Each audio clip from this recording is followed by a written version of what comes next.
Sit down.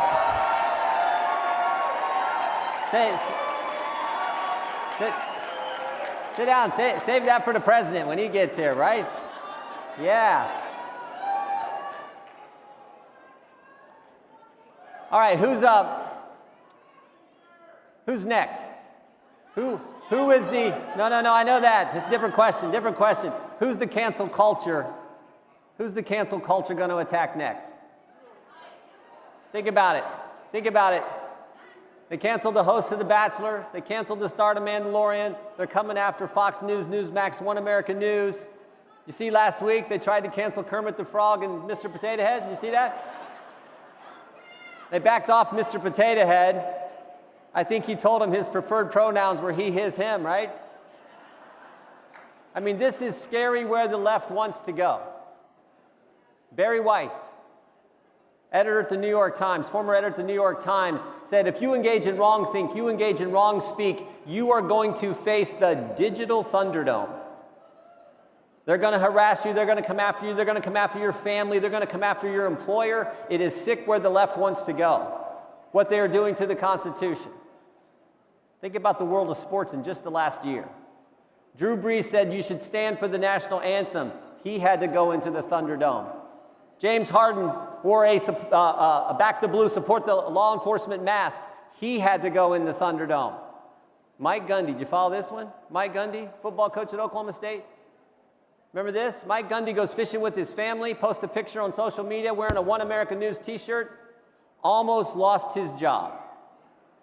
Think about that, almost lost his job for fishing in the wrong shirt. This is scary where the left wants to take us, and we have to fight back every single time we see it. Do you have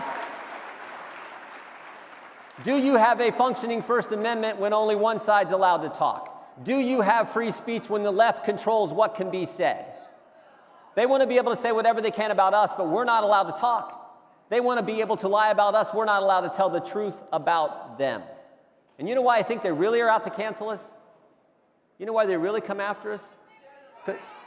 They don't like the fact that we tell the truth. They don't like the fact that we point out the double standard. We point out the fact Nancy Pelosi can go to the salon, but we can't. She can walk around the metal detectors. We got to walk through them. Gavin Newsom can go to a five-star restaurant with his family, with the lobbyist, but we can't have our family over for Thanksgiving. Think about this one.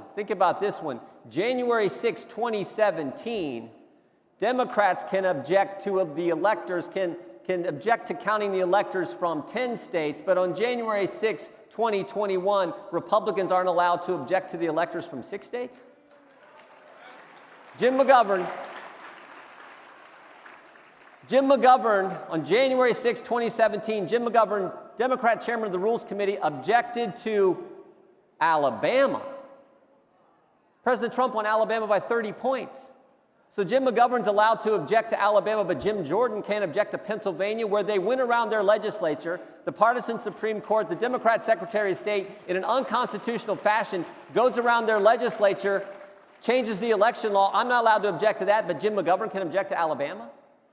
Think about this. Jamie Raskin, the lead impeachment manager. January 6, 2017, he objected to Florida. He didn't bring that up during the impeachment debate, did he?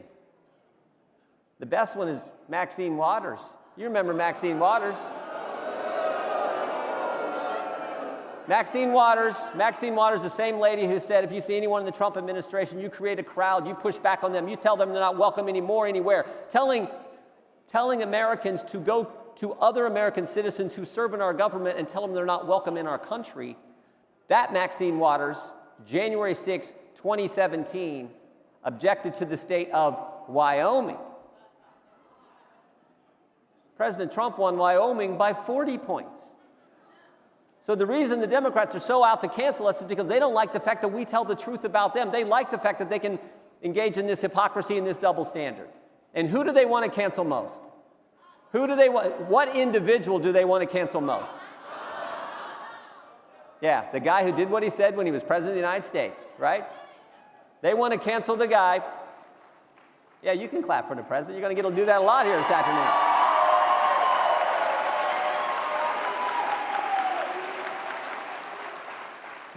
They're obsessed with it. They tried to remove him from office before he got there. They tried to remove him from office after he'd already left. It's an obsession with the Democrats.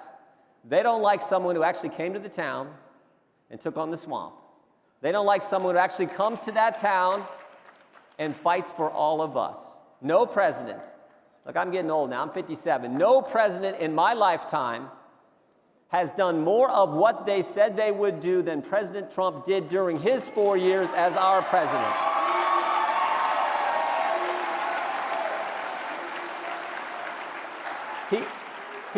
He said he would cut taxes, he did. He said he'd reduce regulations, he did. He said he would grow our economy, he did. Best economy in 50 years, lowest unemployment in 50 years. He said he'd put conservatives on the court, he did. Gorsuch, Kavanaugh, Coney Barrett. He said he'd get out of the Iran deal, he did. He said he would put the embassy in Jerusalem, he did. He said he'd bring hostages home from North Korea, he did. He said he'd get a new NAFTA agreement, he did. He said he would build the wall, and he built the wall.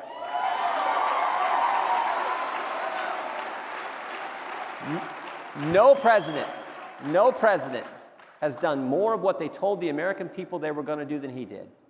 Now, most of the time, people go run for office, they say all kinds of wonderful things at election time, get to Washington, and then they give you all kinds of excuses why they can't do what they told you they were going to do. President Trump got there and he says, I'm just going to do it. Because he knows it's we the people that make this country special. People with common sense who work hard. He knows that. He was willing to go fight for us, and that's why the left wants to cancel him. And we can't let it happen. Look,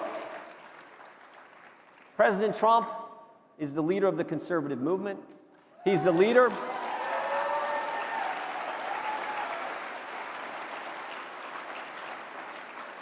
President Trump's the leader of the conservative movement. He's the leader of the America First movement. He's the leader of the Republican Party. And I hope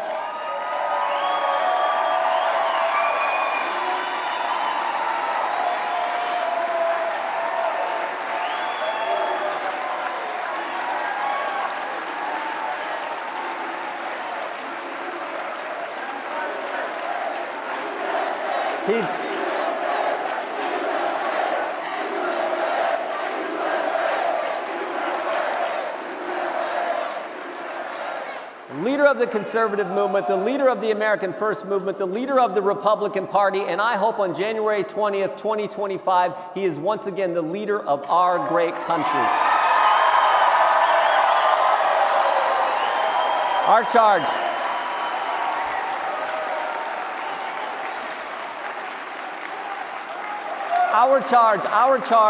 Our task has never changed. Our responsibility, our charge, our task as Americans has never changed. In the next 4 years, we need to focus on this. Same thing it's always been. I think it's summed up in my favorite scripture verse. I've shared this before at this same forum. 2 Timothy 4:7. Paul's the old guy giving advice to the young guy Timothy. And he says, fight the good fight, finish the course, keep the faith. And I tell folks, I love that verse because of the energy in it. It is a verse, I think, in many ways written for America. We are not timid folk. We are not wimpy people. We are people who take initiative. We are people of intensity. We are people of action. And our charge is what it has always been, to fight for the values and principles that make us the greatest nation ever, to finish the race, to persevere, to never quit, to never give up, and to keep the faith in the blessings God has given this great nation, to keep the faith in the people, we the people of this great country who have common sense, who understand you set goals, you work hard and good things happen, to remember all that and fight for those common sense principles. That is our charge, and if we do that, we will hold off the left's assault on our values, we will hold off the left's assault, the cancel culture mob's assault on our fundamental liberties. We will take back the House in 2022, and President Trump, I hope runs again in 2024, and if he does, he will win, and we will make sure America remains the greatest nation in history. God bless you all. Thank you very much. Thank you.